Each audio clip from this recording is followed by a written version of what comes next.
Welcome back to Grit Gym, guys. Today is the Adam and Rachel show. We got Rachel back from Vegas.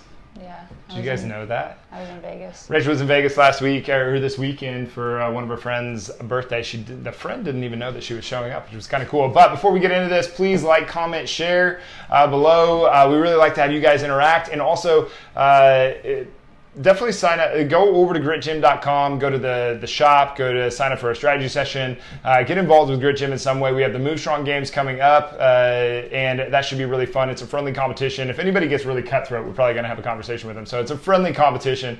But Grit Gym is a personal training studio that does location-based and online training for people that are trying to get back into getting in shape or just coming off of an injury is the majority of our crowd. That's what we specialize in, is movement quality. And if you put your strength and your muscle gain and all your gains and all the things that you want to do in front of movement quality, you're going to get none of it. If you put movement quality first, you're going to get all of it. So definitely head over to gritgym.com. Today, we're talking about passive aggressive in your relationship and how that plays into the health of your body, the health of your relationship, and the health of what am I trying to say? I'd say the health of your relationships and your ability to communicate. Yes. So that you can do all the things that you want to do within your relationships that you do have. Mm-hmm. What's passive aggressive to you? Okay, so the way I was looking at it. That is hot. Yeah, it's fresh. Passive aggressive is I wouldn't say a communication technique, but it's something that we all have done. I don't know. I think you could probably call it a communication technique. I don't know if it's a very good communication. It's not an effective communication technique. Good way to. But we all seem to use it in some sort of way, whether we know it or not. There's many different sneaky versions of passive aggressive behavior that I've come to think that it's a defense mechanism. How so? Well, if you think about why we use passive aggressive behavior, it's because we're trying to hide something about ourselves. Like the people that say I don't like confrontation, they are often caught in passive aggressive. Well, no one likes confrontation. Yeah, nobody likes confrontation. Like what person? I mean, maybe somebody out there does, but I think the majority of us don't really like confrontation. I don't like confrontation, but I know that it's inevitable. It's going to happen. Exactly. Yeah. So maybe. Okay, go ahead. In an example, you want to confront a coworker about something that they do every day that really you don't like. Okay, so your coworker does something every day, and you don't like that they do it, and it comes and to a it's head. detrimental to something. It comes to a head, and you want to address the behavior by using passive aggressive ways of communicating that this is not something you like. You are not using any sort of effective communication. You're wasting your time and energy. Is that because you're not clear? You're not clear at all. When I get passive aggressive, when I've been passive aggressive in the past, I'm just I'm super ambiguous with what I'm saying. And then at the end I'll go, do you know what I mean? And they'll say, yeah, I know what you mean. And so I'll be like, okay, great, and I'll move on. But they didn't get what I meant because they didn't do what I asked. So you're almost asking for that occurrence to happen again, and that same exact conversation to happen over again and over again and over again. Yeah, so even though you had the guts to make the confrontation, you didn't... Yeah, it's like you had the guts to say something about it, but you didn't have the guts to actually get clear on what you don't like. Yeah, see, I think that's what you're really getting down to with the passive aggression thing, like the clarity of it all. And I think a little bit of it, we're all a little afraid of that, being the confronter. I don't want to confront people. I'd rather people just understand me and me understand them, and we're all a big happy family, and it's wonderful. But I think that the confrontation is inevitable because conflict is inevitable. Maybe we should get clear on what confrontation and conflict is. Or constructive can also be part of it. So, which one do you want me to do first? Constructive? Yeah. Okay, so I used to use this thing on the girls that worked for me a lot of the time. Like I think you what? use it too. We call it a compliment sandwich. Oh, Like yeah. when you want to address a certain behavior that they're doing, you kind of take down their defensive wall by saying you're doing really, really awesome at this, and have it tie into it. But you really need to work on this. Yeah. It kind of takes away, because some people, the second you say we have to talk, it's a defense goes up, and either they're not going to hear what you have to say, or they're going to get. It's pretty angry. tough to be constructive when the other person is terrified. They're like, we need to talk. It's like, oh my God, I'm scared to death. What they're saying. And then they don't hear anything. I think, anyway, I know that in my situation, like anytime that I've been scared of something, it's like, I didn't want to hear this, I didn't want to hear this, I don't want to hear this, and I heard the thing I didn't want to hear, and then I didn't listen. Yeah. Like, or they don't take you seriously. This would happen all the time with me, because I'm a lot less aggressive in my confrontation, obviously. Then who? Than me? You. But I'm just saying, me as a boss, I found it hard to get to the point and say what I meant. I think everybody that. Say it in a way that they took seriously. Yeah. I could say it like the nicest way possible. I could say it the meanest way possible. They're not going to take those seriously, both of them. Yeah, you got to find some middle ground there. Yeah, I usually I ask a question. Like, hey, can you do this a little bit better? That's how I do it. Like, hey, can we, when we do this, can we do it this way? And to get an agreement. And then and usually I'll try to start with something really, really small. Like, hey, when you pull this out, can you do it this way? And then when we put it over here, can we do it this way? And then, get the agreement along the way so that you're walking down the path. So it's not as, hey, do this, and then do this. I hate parking orders. I hate it. I just don't like it at all. It's just not who I am. I know that if somebody talked to me like that, I'd be like, yeah, sure, I'll do that. I would never do that thing. I'd never do that thing if they told me barking orders at me. Well, it's also it's like having a conversation through text message. It's like you don't fully understand how that person is feeling. Things can go different ways, and you have no idea if they're angry. You can't see the reaction on their face. So there's just like a lapse in understanding. With passive-aggressive behavior, you're saying one thing, but you're meaning a different thing. Yeah, well, that gets into the kind of we're in the age where communication is dying, where verbal communication is dying. People are having a really hard time with this. Like, statistically, they don't have as much practice as they would, because they're doing everything over. There's just a different. Email, it's a digital phone, medium now. I think it's really hard for people. I know communication is hard enough as it is, let alone with all of this stuff. But let's get back to this. So we're talking about passive aggression. And how it is a form of communication, but it's just very people think, hey, and we're back. We were just discussing about the difference between confrontation and combat and conflict. And alliteration aside, I think it's very easy to get stuck in those, because you hear the word confront and you're like, man, that must mean that somebody's screaming at you. Well, no, it doesn't. There can be a peaceful confrontation. There can be a peaceful conflict. But it's not always that we have to go to combat. We don't have to start yelling and screaming and being an asshole, even though it's going to come across like that sometimes, right? Sometimes that is effective, but she in the kind of long smiled run, right there. In the you moment, see that smile? I don't know. In the moment, it's not. It's effective, so you get your point across very clearly. It's very efficient. But it also puts their defense on. They're not really respecting you in that moment. I don't know if it's a sign of disrespect. Well, that one time I was working with some girls, and it was the one time I chose to be really aggressive, because she was not listening. And it was the one time I was super clear, and I was like, no, she clearly is doing this in spite of me. She's being very disrespectful. Okay. And I got called a psychopath for it. And what did we do? What did I do? Yeah, when you told me that, what did we do? I laughed.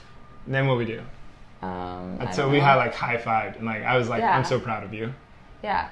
And I'm not saying that, I think in that moment I had every right to put my foot down. No, you always have a right to put your foot down. But she took it as on the defense, and it did not help her situation. She did what she was supposed to do after that, but she was pissed, and she was the victim in that moment, and she was deflecting it on me and trying to make it sound like she your, didn't do anything wrong. Okay, so I get it. That's understandable. But did you do anything wrong in that moment? I didn't. Okay, did she do something? Yes. Did she make an error in that moment? What's her error? She went the victim route. I think that this is where you do the division of selves, where it's like, yes, like you want it to be your fault, but at the same time, you want to divide yourself out and analyze this thing. What? Like the division of selves? No, the psychopath thing. I think is so funny. Yeah, to call you a psychopath. Like, but at the same time, you're like, where do you draw the line? I'm not saying, like, I don't think that you got angry at her. I think that you were just very, very, very clear. And if you were very, very, very clear, I think that you did more of a service to this person than you did a disservice to this person. I know I did. Because sometimes, like, at some point, you have to kick people the real deal. Mm-hmm. Like, at some point, like I've never once gotten mad at somebody at the gym. Or I've gotten, like, angry with them, but I've never shown it. But I have gotten very, very clear with people before where it's like, I know that this isn't what you want to hear. But in this moment, you have to hear this. And if I don't tell you this, then I'm doing you a disservice, not doing you a service. Well, if the goal is to have the day run smoothly, the work day run smoothly, and you're doing something completely opposite in detriment of that, then I feel like that's on you. That's not on me. That's on the worker or the person doing the job. It's not on me, because my job in that moment is literally to make sure that you're doing your job. And if you're not doing it, then we have a problem. Yeah, and I think there's a I don't know, I don't want to call it a balance here, but because balance I think is like end to end, like the spectrums. Because like in football, you got called, it was just like, you got called a effing pussy every 10 seconds. It was just like, dude, I just pushed that guy down there 30 yards, put him on his back, and did awesome, and you're calling me this. Like, why? Like, that is just a point where it's just like, all right, like, this is really silly. You didn't point out anything good that it did, and you're just tearing you down for what? And that was their kind of means of getting there. I think that that's really silly. But at the same time, if you don't push people along the way, I think, and you don't apply a little bit of pressure, then you are doing them a huge disservice. And at this moment, I think that you were being very clear with this person. You weren't being angry. You were being very clear, and they got offended by it. If they get offended by it, like, you're the only one that can allow something to offend you. It wasn't your problem. It was hers, I think. I believe that. But I think the responsibility thing gets really chewed up there really quick. It gets very hard to understand. Yeah. And in that moment, I could have also easily been hard on myself, because I had caused someone else that kind of... You didn't cause it, I know, but I see it so clearly that she was in the wrong. But that's the invitation. So if you go to guilt there, then because she got offended by... I had to manage it pretty hard. Right. So you were very clear, and the understanding is that being clear is a good thing. Mm-hmm. Okay, that's a very effective form of communication. Yeah. How are you going to communicate if you're not being clear? She decided to go to a place of being a victim, and then you almost went to guilt to join her in that victimization, that self-victimization. So you're both throwing your own pity parties, and it's ridiculous. It is. So this is where it's like 100% responsibility for both gets chewed up, because it's like, yeah, you're doing 100% of your responsibility to do your thing, to get her to do her thing so that she can be the best that she can possibly be, and she's supposed to be doing 100 to take 100% responsibility to do the best that she possibly can. Did you make an error? I don't think you made an error. Did she make an error? Yes. If you would have gone to guilt, you would have made an error. I know. So it's just like getting extremely pragmatic about the situation, which is really, really hard to do. It is hard, but if your goal is to communicate effectively and have the relationship not suffer because you wanted to bring up something that was bothering you, then you have to say it. You have to say it in a clear, effective way rather than beating around the bush. Yeah.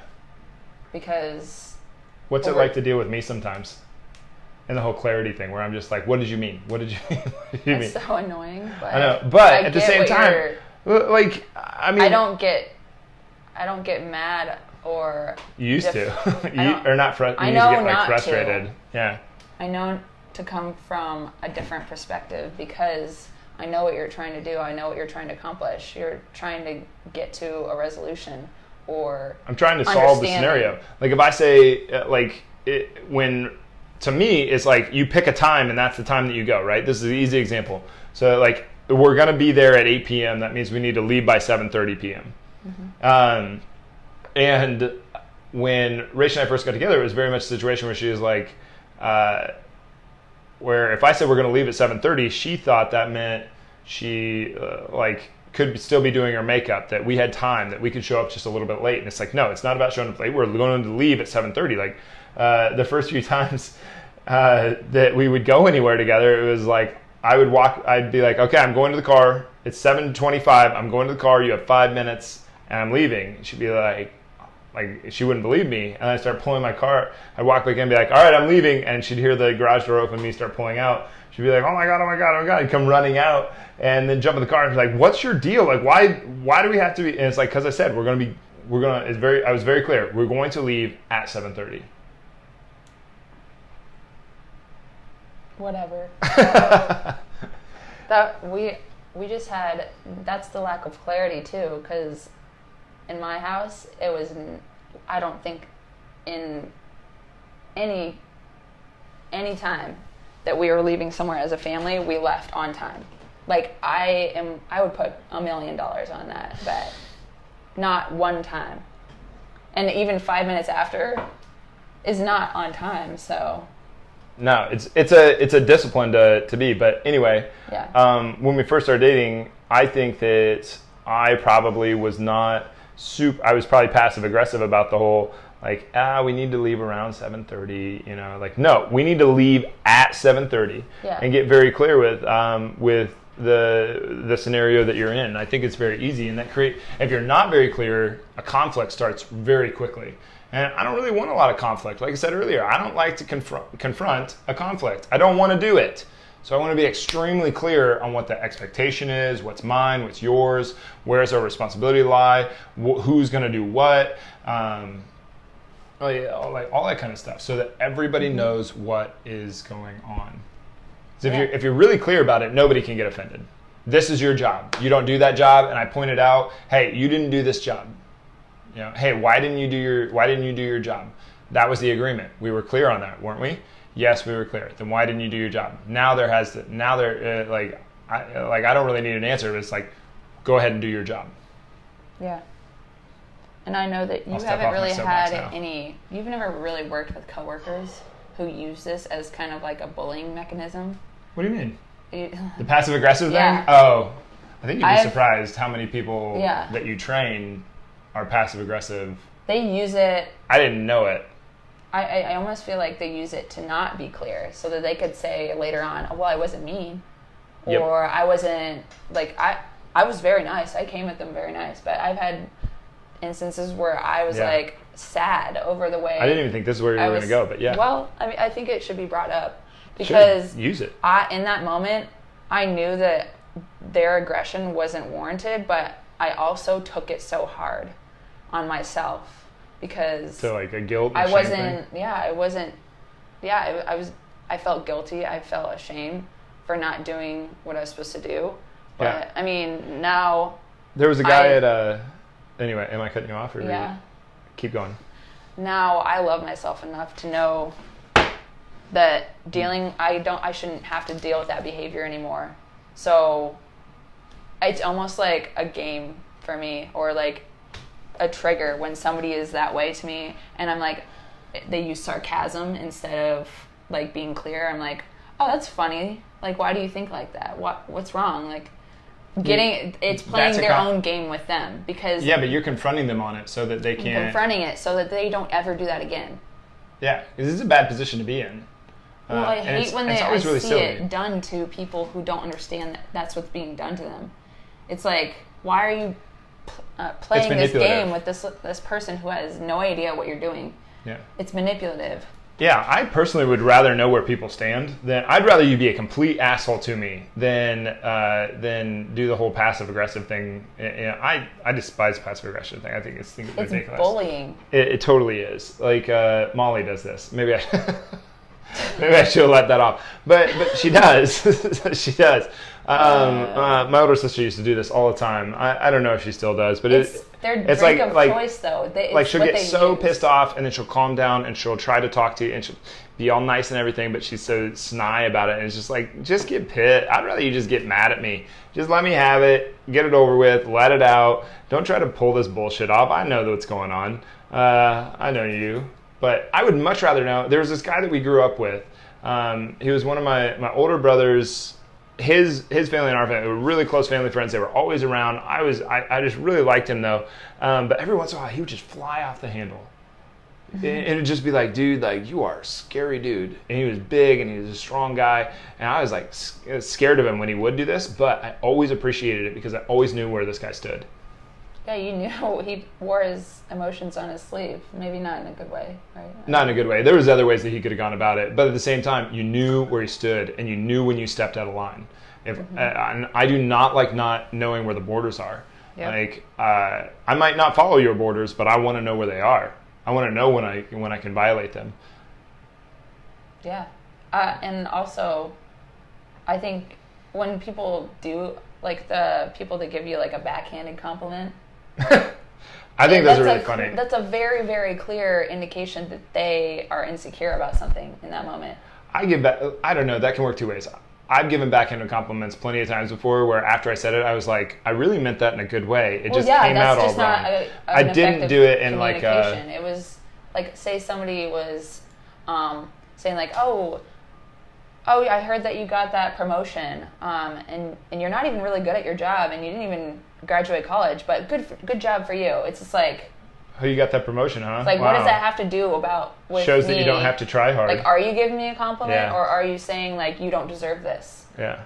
It's their way of being able to like, oh, well, I wasn't mean, I wasn't rude about it, I was giving them a compliment. Well, yeah, that's what you maybe intended, but I don't even think that's what they intended. Yeah.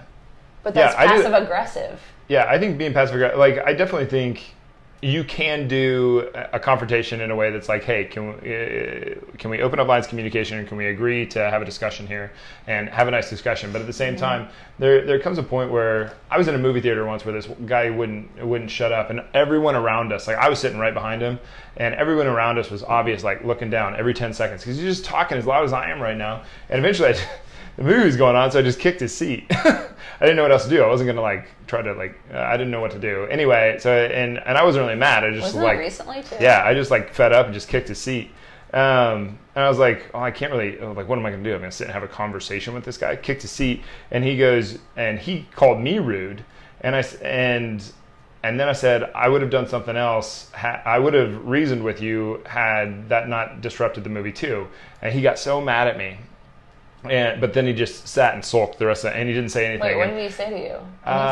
Didn't he say he called me rude? Yeah, he called me rude, and he said that it's not very polite.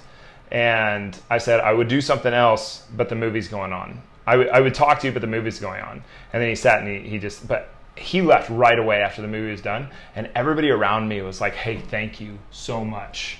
And I was like, and I didn't want to do this at all. I did not want to do this, but I knew that everybody else's experience was being ruined, and so was mine, because this douchebag wouldn't shut the fuck up. And I started thinking about it afterwards, and I was like, I was not the impolite one there. I'm not the rude. You know what's rude and not polite is talking really loud in the middle of a movie. Mm-hmm. So yeah, no, he could shut up. I think that would be very liberating to be like, shut the fuck up. Some people. I think I've had it's. You just wish you had the balls to that. But even kicking their chair and them actually shutting up is also pretty... It wasn't empowering to me. I didn't want to do it. Well, obviously you didn't want to do it, but did you want to sit throughout that movie wondering if I do it? Is he... I don't know. It's best that you did that. All I know is that multiple people that were around me that were annoyed by this jackass mean. and They wanted like to do the thanked me exact same afterwards. And it was kind of nice because we all sat and had a conversation about the movie after the movie, which was kind of cool. I really liked doing that. That was awesome. Usually I just kind of run out of the movie theater, but this passive aggression thing, I think, is something that it's like it's a little bit based on assumptions, a little bit based on fear, a little bit based on this like delaying conflict. It's confusing. You can't. What do you mean? Hey, we're back again. But the at the end here, I think we should just cover passive aggression is not confrontation, and confrontation does not have to be combative, and you cannot avoid confrontation. You can simply delay it. It's going to happen. They are inevitable. And in my experience, the longer you the longer you try to delay this thing, the more it grows and the worse it gets. How's it been for you when you needed to confront me on something? It's definitely a work in progress. Yeah. But on the other hand, using aggression to get my point across isn't very effective either. It's basically just me acknowledging that I don't feel safe enough to address that there's a problem. That's a good point. And that doesn't solve anything either. Not usually. I mean, it comes down to if we want this to work and we can't get clear on the small stuff in an effective manner, then how are we going to take care of the big stuff? Yeah. How would you get? I think that's really interesting, an interesting topic to talk about, because like, how are you gonna, if you have trouble with the communication thing between you and I right now, or like in your relationship, how are you going to bring a kid into the scenario and then try to do, okay, did you parent the way that you wanted to parent? That's about as complicated a thing as you can possibly do. You're going to raise a child. And how confusing is it for your child to see that form of communication? Yeah. If your parents are constantly being passive aggressive with each other and you never really understand what it is to have an effective I think we live in if you don't see what that's like, then how can you ever do that in the real world? That's one of the mistakes I think they made in the 90s. The 90s came up with this brilliant fucking idea to tell parents that they should not resolve their issues in front of their kids. Don't fight in front of your kids, because then they'll learn how to fight. But then you also don't show them how to resolve a conflict in front of your kids, so your kids have no idea. And now, I mean, in Cedar Falls, this happened the other day. I don't know if you saw this, but 3 different houses called cops on this little girl that was selling cookies out on the corner. Why? This is in one neighborhood. Why wouldn't these people have walked across the street? I think this is just absolutely pathetic, and I don't care if I sound judgmental. This is pathetic. Wait, I don't get it. I am so disappointed with Iowans. Like with don't even these put it 3 on Iowans. It's not just Iowa. I know, but I consider Iowa to be a very wonderful place to live. It is like the oasis of. I think that we should be the example to the United States on how to have relationships, how to do the life thing. I think Iowa should just be like a shining beacon of great things, and this just disappoints me so much that somebody did this. What happened? So this little girl, she's selling cookies, and she was so popular that there was that there was like people turning around in other people's driveways, and that's the story anyway. But, so it was like creating a nuisance or something? Supposedly, but really all that they did was tell her to move back to a different location. And then she moved back to the location, and in her words, she said that now I don't see any of the traffic that was out there. So I think that what was happening, like regardless of the scenario, I don't care what the scenario is. What I'm disappointed with is that the people that had a problem with this little girl selling cookies did not just go over to the little girl, discuss it with her, and then go discuss it with her parents like a reasonable human being. They called the cops. It's like, Mommy and Daddy is not always going to be around. Solve all of your problems. You cannot call the cops and treat them like your parents. I think that it is ridiculous. And anyway, it's extremely passive aggressive. I'm going to call the cops. Walk across the street. Do your own. I think for one, I think it's ridiculous that the cops would even take that call. Be like, listen, they should have just said, go deal with it yourself. Click. What about when we didn't mow our lawn for a week when we were gone. And then we got back and like had how many complaints? No, it was more than that. It was 3 weeks. But basically, so it was at the beginning of the year when the grass starts to grow really, really fast. And I think we had 64 complaints is what the lady said. The lady showed up at our door, knocked, and I was like, hey, what's up? So and she's like, different there had been 64 complaints about this yard. Didn't come to us and say something. And we knew that we needed it. So basically, I waited like a week and a half and tried to start the lawnmower. Lawnmower didn't work. I'm like, crap, I'm going to have to go buy a new lawnmower because I tried a bunch of different stuff. And then, but then by that time, we had to get ready to leave on this trip. We were gone for a week. Came back, and it was a jungle. It looked like crap. And anyway, this lady's knocking on our door, and I was like, yeah, I know the yard looks like shit. And she started telling me, and she's like... a lady from the city. Yeah, from the city of Iowa City. Which we're not proud of this, obviously. No, but at the same time... We took care of it. Yeah. It wasn't like we were not going to mow our lawn. It was just... It's just funny that people were writing in being like, not this lawn is... Not a single person said anything to us. This is just an example. If you have this big of an issue, you should go to the person and confront them. If you have a big... like, people were writing, like, apparently, like, really nasty letters. She said, like, the number of people that write in these really nasty letters and say how offensive your yard is kind of... She's like, it's up to 64 now. But they didn't even live near us. Yeah, they didn't live near us. Whether it happened or not. Yeah, I don't know what the details are on that, but I just think it's really funny. I really wish somebody would have said something to, like, and this is, I don't even know if it was before I moved in here. I didn't realize that it was that bad. I didn't think it was that bad. It wasn't. It really wasn't. It was overgrown. It definitely. But it wasn't affecting everybody else's lawn. It wasn't affecting. It wasn't hurting anybody else, no. No. You could still walk the sidewalk. There were like bushes everywhere. It was just, the lawn was overgrown. It was unkept, is what it was. But no, it's just like in business, like in anything, the worst complaint is the one that you don't hear. It's not the one, like, I never mind when people complain to me. I do mind when I hear through the grapevine of what they're saying.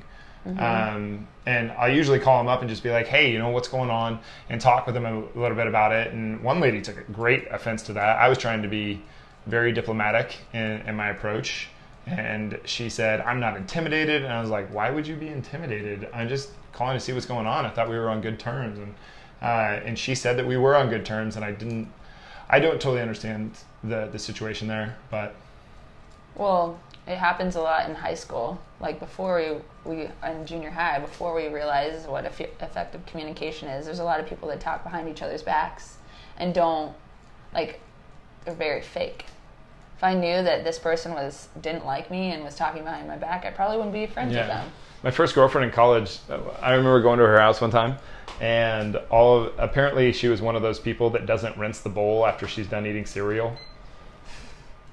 Like, you hate that. I thought, when I heard that, I was like, what? Like, she doesn't just rinse out the bowl? It takes like 2 seconds to rinse out the bowl, and if you don't rinse out the bowl, the effects is like this like concrete thing on there. It's like oatmeal. If you don't rinse out your oatmeal bowl after you've done eating oatmeal, it's just like concrete on there. 20 minutes to scrub it out. Yeah, whereas like you could have just rinsed it out. Anyway, her roommates asked me to ask her, and I was like, why wouldn't you just ask her? Like, sure, I can, but why wouldn't you just ask her? I'm not saying that this stuff is easy to do, by the way. I think it's very, very difficult to get extremely clear. But the positive effects of being very, very clear in your communication are insane. Well, if you live with a roommate for an entire year and never acknowledge that, then you just wasted that entire year to say something. I know. And how many times did she leave her cereal? It grows and grows and grows, and pretty soon you get this high level of resentment. Yeah. It's just funny. But anyway, the point is, I think passive aggression is a communication technique. I don't think it's very effective. I don't get the point. I think it's very easy to cower to that fear and use passive aggression, whereas it's very difficult to just tell someone what you said. It's what defensive. You need. But I don't think it's offensive. Reason? Defensive. Oh, it's defensive. Yeah, totally it's defensive. Yeah. Anyway, you want to close this one out? We're only like 20 minutes over. 13. All right. Well, thanks for watching, guys. Yep. If you have any questions or comments about today, or have any suggestions or topics for next week. I'm here every Tuesday. Right? Every Tuesday. I'm never doing this again if you keep laughing.